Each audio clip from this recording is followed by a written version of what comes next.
Hi, Laura, how are you? Hi, I'm Pumi. I'm very well, thanks, and yourself? I'm okay, thank you very much. And thank you for taking the time to chat to me today. So for anybody that is watching or hearing us, please take the time to subscribe, like our videos. We always have some amazing conversations that are not scripted. So we just see how this conversation goes. So Laura, you are going to be talking to me about managing upwards, and you're Yes. going to break this down a bit. But in this platform, we get people to introduce themselves. So please introduce yourself. Oh, cool. Thank you. Actually hadn't thought about that. So, name is Laura. I'm a talent expert. So when I say that, a lot of people think recruitment. It's not recruitment.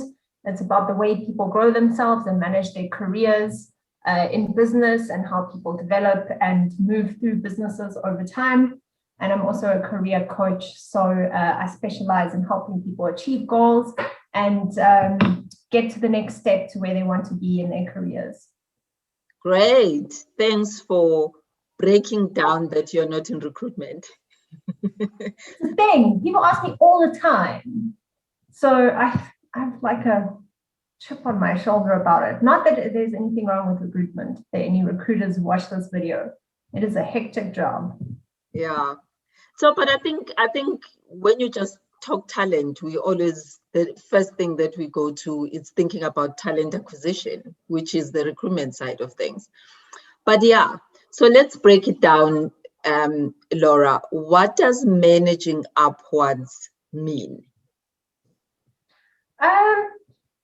So it's like quite a broad topic, but basically managing upwards is a set of behaviors and skills that people can utilize to improve the relationship with their direct line manager. And sometimes their manager is like one step above that and above that. But basically, it's the individual or the employee taking control of their relationships with the people above them in the organization, rather than just letting it happen. Let's say they have a toxic boss, or if they just don't know how to handle the relationship. It's kind of like deciding to steer that relationship. And there are a few like useful skills and tools that you can use to get better at managing up, because it is something that you have to practice. Most people don't just generate those skills on their own. Okay. So, but what does it mean? Does it mean you're managing your boss, or are you managing your boss's boss? Are you managing your boss's colleagues?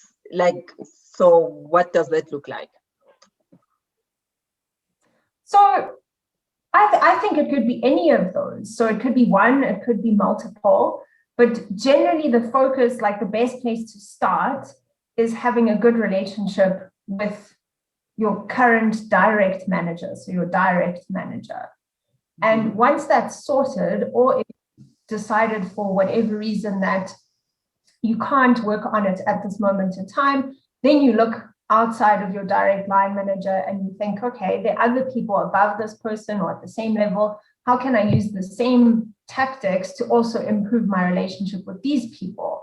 Because the tactics apply to anybody at a higher level in a business than where you are. Yeah, but what could be the reason? You've just said you might think you might not be able to work on it right now. What could be the reasons for you not to be able to be intentional about working on that relationship of managing upwards? I think the main one that I've seen, and this is rare, I haven't seen it happen a lot of times. So most of the time you'll have a boss who is probably a human being. They're struggling with their own issues and their own anxieties and their own ambitions. Relationship can always be improved. It's only sometimes where the relationship has deteriorated to a point where you putting in extra effort becomes toxic for you. So it can become harmful, like take up too much of your emotional like mind space or whatever, to a point where you just have to say, okay, I'm going to do what I'm obligated to do. I'm going to fulfill my responsibilities as a professional, but outside of that, I'm not going to put an extra elbow grease and more of myself into this relationship because it's actually taking away too much from me. And that's also where you have managers or bosses that display toxic behaviors. So they are, harmful in some way to the people that report to them. But it's not that common where a relationship can't be improved at all. Okay, so you do mention, or maybe before you get to talking to us about the different tools and skills that you need to be able to do this, what's the difference between managing upwards and sucking up, literally? It's a super good question. Let me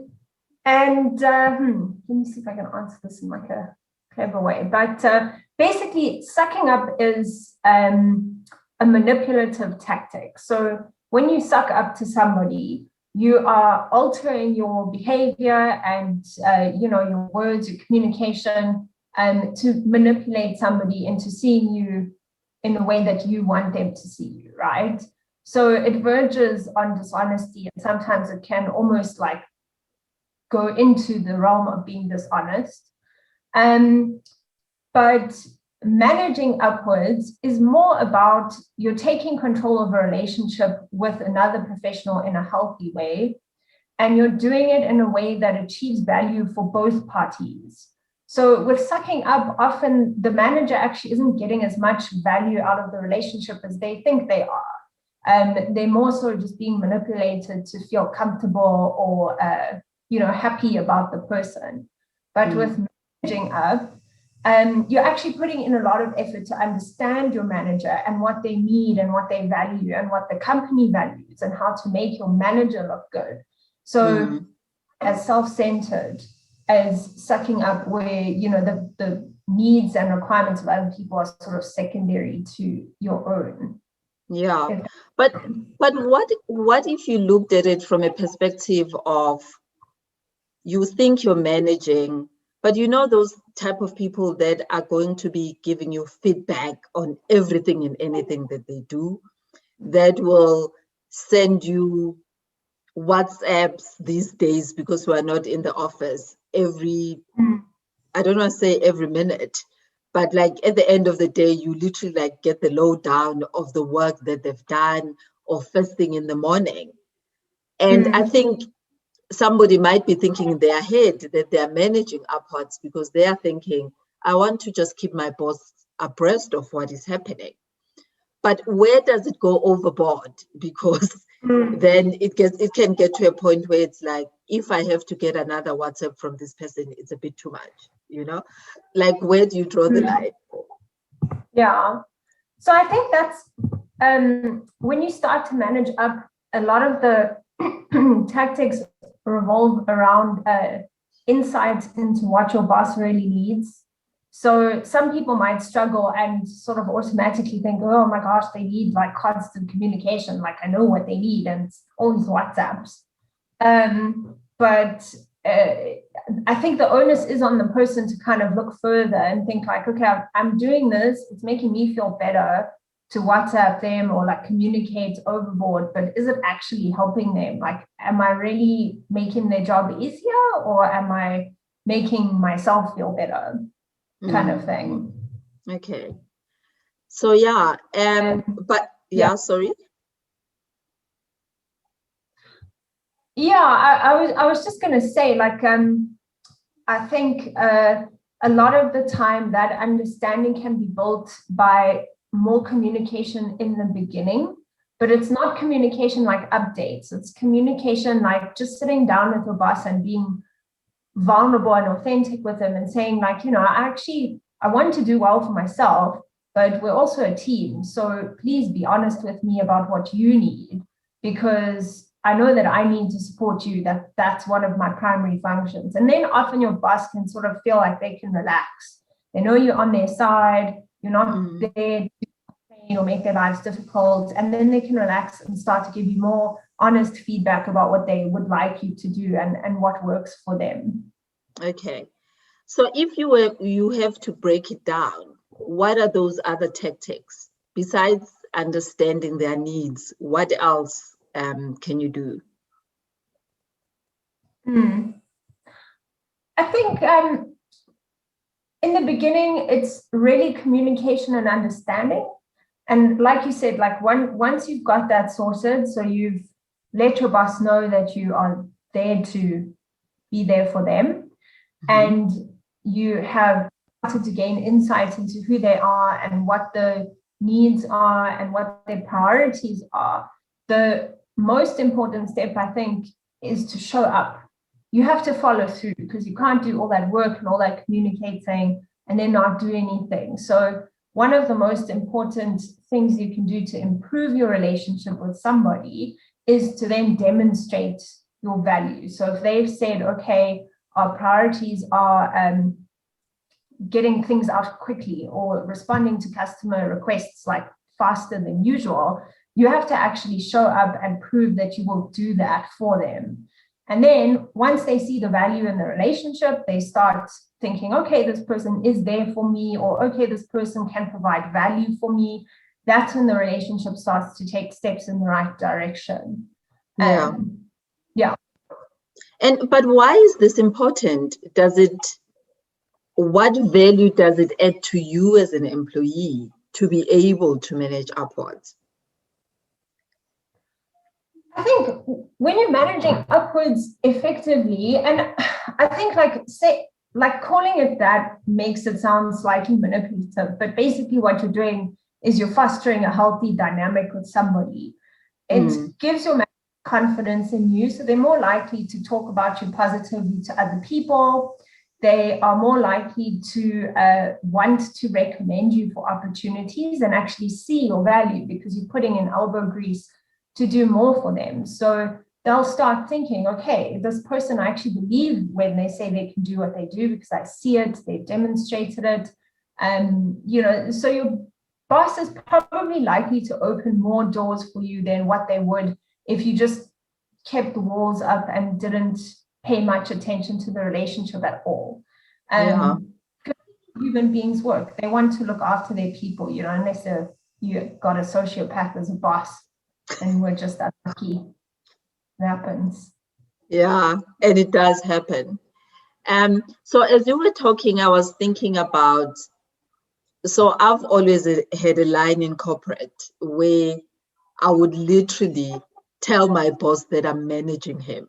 Literally. I would walk in and go, I'm here to manage you.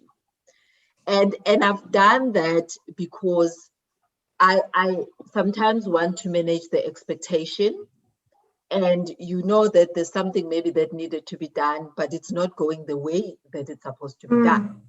And I would literally walk in and go, hey, dude, I'm here to manage you. This is what is happening, Yeah. And I found that actually kind of calms people down, because they understand that you are thinking about what could be the impact, and you also want to give your boards a heads up on stuff, because there's nothing as horrible, and I've witnessed this, there's nothing as horrible as when, as a manager, you feel blindsided about things, where you're sitting in a meeting and people know more than what you know, and you are supposed to be the one who's responsible for that unit or whatever the case is. So I think there is an element of saying, if that managing up perspective also helps you to give your boards some heads up on some of the situations or elements that are happening in the business. What's your view on that? No, I think that's awesome. And I think you're right, and then it gives your boss a little bit of like relaxation. Like, they know you've got their back. They know that you are taking your role seriously and you're confident enough to take the reins. Because I think, and I've seen it quite often with new managers, I guess, as well, where they get very anxious with their direct reports because they themselves are a little bit uncomfortable with leading. So when they have confident direct reports, it's a huge relief for them because they don't have to worry as much about making sure that somebody else won't drop the ball. And what was I going to say just now? I was going to say, I think a lot of women in business also worry about taking that approach. So, you know, should I be this confident and outspoken with my manager, or should I sort of like take a back step and be more submissive? But, you know, as you're saying, you've done it very successfully and it's worked for you. Yeah. So I think it's so for me, there's an element of just keeping your boss abreast on the work that is happening. And that can be done in a formal manner. And in a formal manner of saying, we have weekly meetings, you know, we've got weekly one-on-one meetings. That's a formal manner. And you know that in that meeting, then you are going to be able to manage their expectation or to showcase that these are the things that you're doing and this is where things are at. But then there's also an element of saying you are not going to wait for that weekly meeting when things are happening around you. And maybe there are decisions that needs to be taken, or where you know that there's information that the person needs to have for another engagement or another element. So it's being able, I think from where I'm sitting, is being able to have that cordial relationship where you're able to be able to raise these either concerns or to give feedback, not in a formal manner, but at least the person gets to know what is happening and not feel like they are out of the loop. Yeah. No, absolutely. I actually was just thinking, so literally just before the session, I saw an article. It was referring to toxic relationships at work. Yeah. But the whole theme of it was relationships at work shouldn't happen to you. Like, you're not a victim of your circumstances in your career in terms of the relationships that you have. So it can be a bit harsh because sometimes people can get stuck in a tough place, but it was sort of saying, you know, you always have the choice to opt in or opt out. Like, you can decide to walk away from a relationship and put no effort into it, in which case you sort of become a victim to the other person's decisions because they have all the decision-making power in the relationship. Or you can choose to take positive steps, either to make it better or to make changes to your own mindset and your own feelings about the situation in terms of, you know, how you're going to adapt, how you're going to contract with yourself to get through the situation, kind of thing. So I quite like that. That you shouldn't forget that you are in charge of every relationship that you have in the work environment. Yeah. And I think that's a very good perspective, because sometimes you need to be intentional about creating those relationships. And whether you're doing it from a selfish perspective, if somebody might call it that, but it's all about your career growth. It's all about your career progression. And you want the next best people in the career ladder to know exactly what Laura brings to the table. And this thing of the work talks for itself. We know that sometimes in corporate, it's not about the work talking for itself. It's about how you even engage with people. You know that line that says, but we don't know who that is. Whereas the work is being delivered, but it gets to a point where people don't even know who you are. Like, sometimes then you need to take that responsibility of being, and the line is like, but that person is not visible. Like, yeah, that one just like, yeah. But that intention of, because you are managing and people then get to know the type of work that you're delivering and who you are, so that you can then own that work that is coming out of your unit or coming out of you as an individual. Mm. Yeah, exactly. And I think it's not necessarily about, your boss will only do those things if they love you, or if you have this really tight relationship, and they're your mentor and all of that. You'd need to just have a professional relationship that is healthy, where your boss can see value in promoting you. They don't need to be your bestie to know that they will benefit from letting you have spotlight and recognition, especially if you're very closely associated to them. So I had one lady I was coaching sort of ask questions along that line. She was struggling with her direct line manager. And she was sort of thinking, like, there's two options for me. Like, either we're just going to clash forever, or I need to have a friendship with my boss.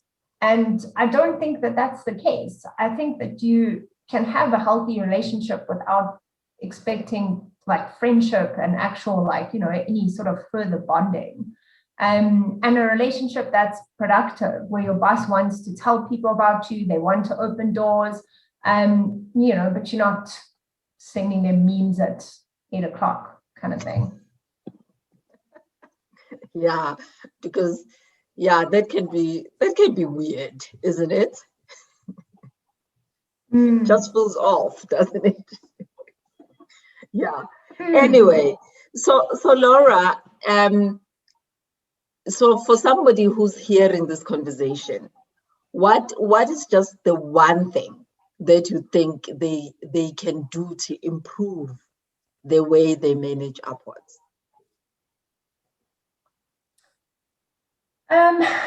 That's a good question. I think a good place to start is to see where the majority of your interaction with your manager is happening. So if you already have regular one-on-ones and times to connect and just chat informally, like not a performance discussion, but just to catch up, then you're in a good space to start asking them some more directed questions in terms of, like, just to give you an example, hey, manager, I know that we spend a lot of time talking about myself and my work and my deliverables, but I do want to just check in to see what is important to you. Like, what are you worrying about at the moment? What do you have to deliver this quarter or this month? Because I'm curious as to how I'm actually fitting into that. And it's a great way to open that conversation and see where they are.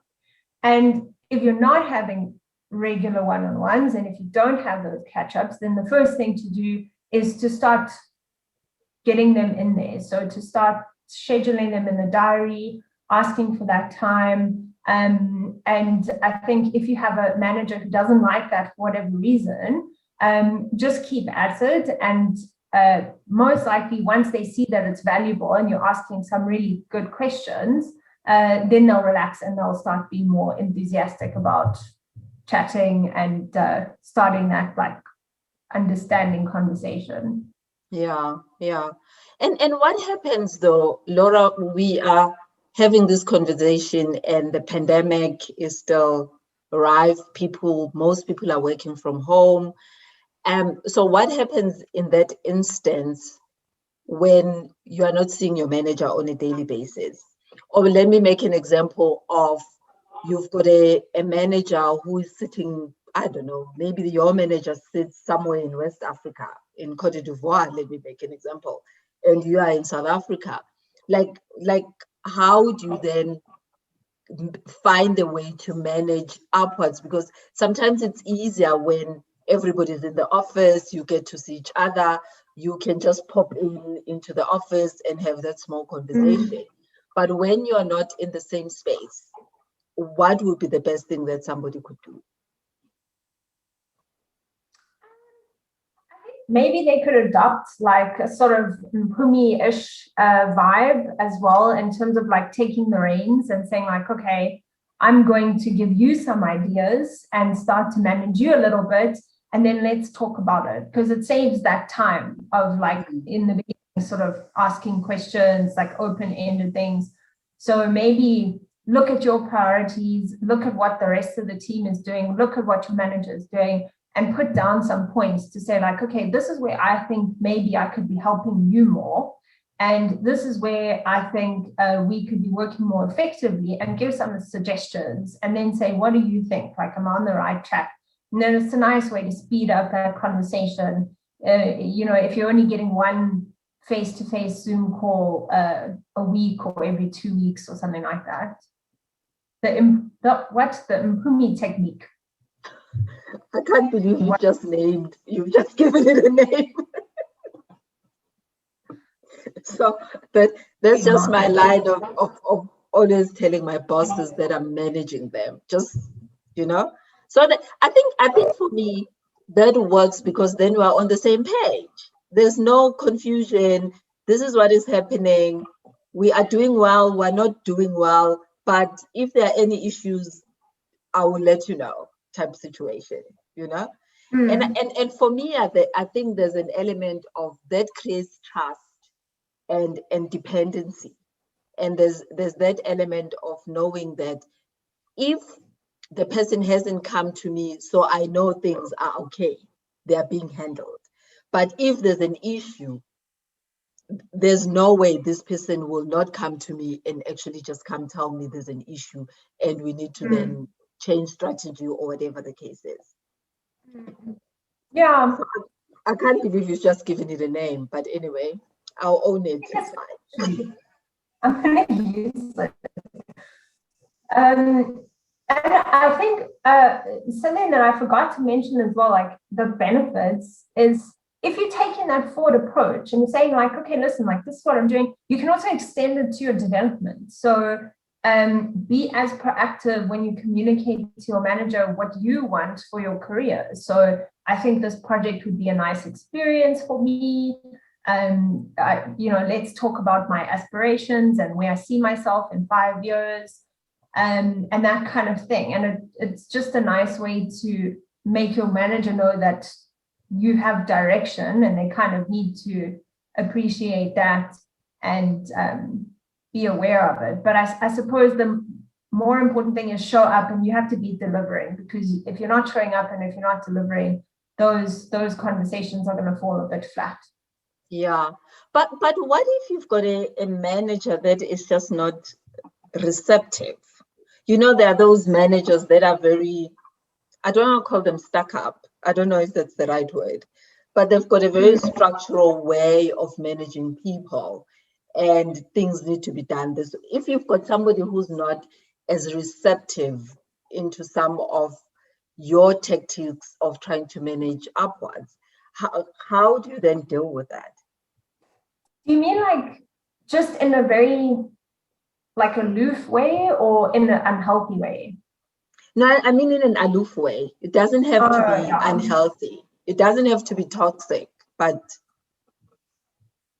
I think just keep at it and like keep tweaking your approach until you find what works with them. I mean, maybe they'll never open up and really tell you their hopes and fears about their career, but you will slowly start to see what they like and dislike. And sometimes I'm no qualified psychologist, but like sometimes I find that the very structured people and like aloof people, they have like some anxiety, like they need that control. It makes them feel like good and like they're achieving, and they probably are achieving. And when people accommodate that, and when they can see you're going to deliver and you're going to like, you're not going to push them past their boundaries for comfort, then they relax a little bit, but they're probably never going to be over the top, friendly, like chummy bosses. So I think just accept where people are going to get to.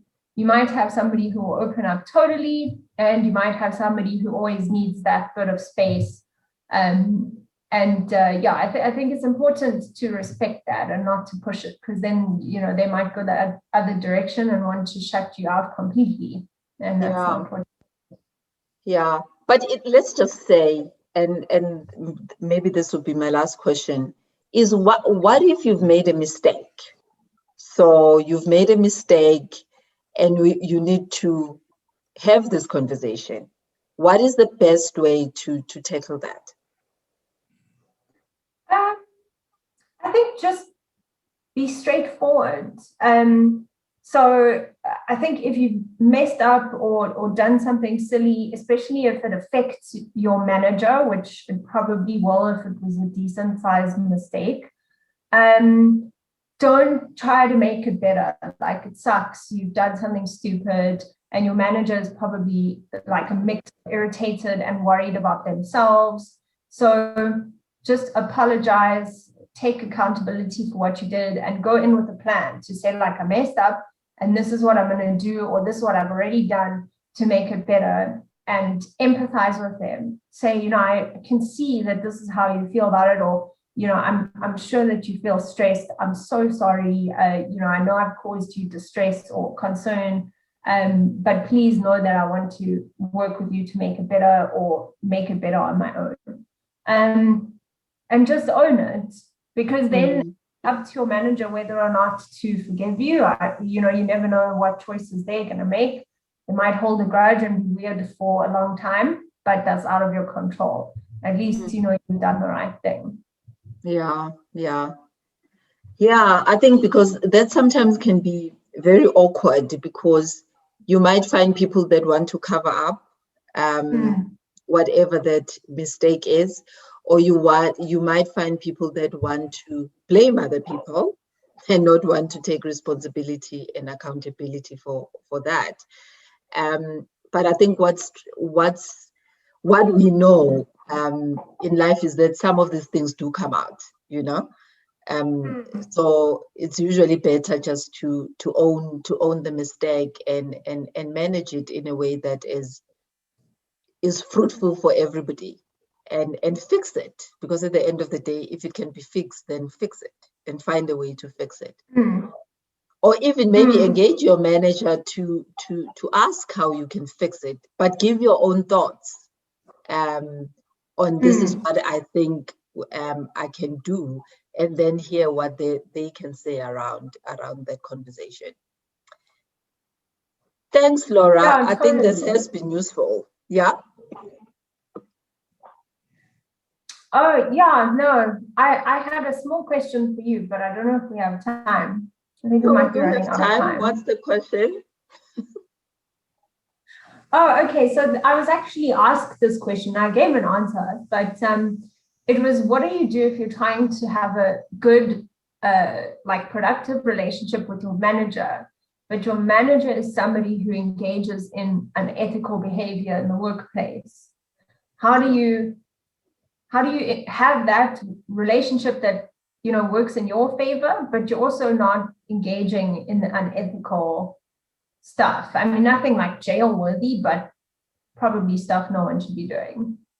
Yeah, but the question becomes, if it's unethical, is there any reason why it's not being exposed?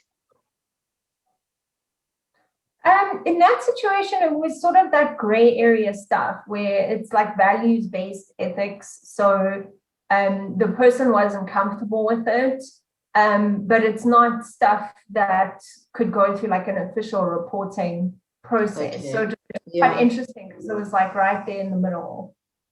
Yeah, but I think in some of those situations, you just need to deal with your part.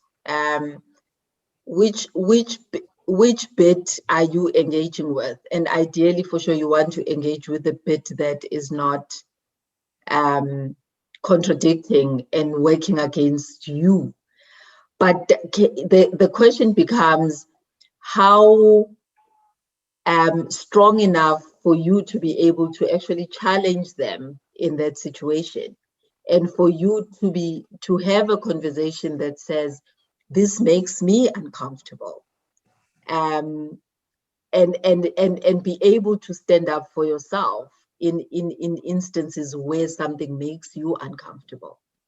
But that becomes an individual's choice on, do you just want to turn a blind eye and pretend that whatever this thing is not happening, or do you want to stand up and go, it makes me uncomfortable, and I know it's a gray area, but and have the conversation, literally, Because if you don't, then be okay with the fact that you have not raised it. Yeah. I think that's my take from that. I said something similar, which is that, you're not helpless in the situation. You just have to weigh the pros and cons of what you want to do and how it's going to affect you internally, depending on what your decision is. So to be moving in the right direction post that conversation. So and it also talks to how badly does it grind you and grind your values. Because if it doesn't grind you that badly, then maybe it's something that you can ignore. But if it's really something that goes against everything that you believe in, then I think I wouldn't look the other way. If it really goes against everything I believe in, I would have the conversation and take the risk of how that other person is going to treat me moving forward. But they will know exactly what I think, and I don't think there's anything wrong with that. I like that. That's pretty cool. Anyway, thanks for being part of Change Conversations with Mpume. And I think I'm hoping that these conversations impact somebody's life. And if there's anybody who is listening or watching, please take the time to subscribe, like, share with other people that you think might find these conversations useful. Laura, where do people find you?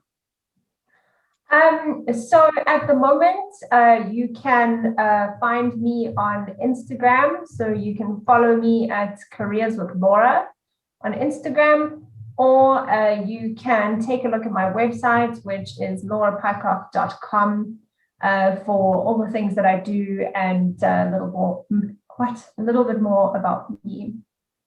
Great. Thank you for the time. I think this has been very useful, and it's been great having you here. Thank you very much, Laura. Thanks for me. It was a cool chat. Thanks very much. Thank you.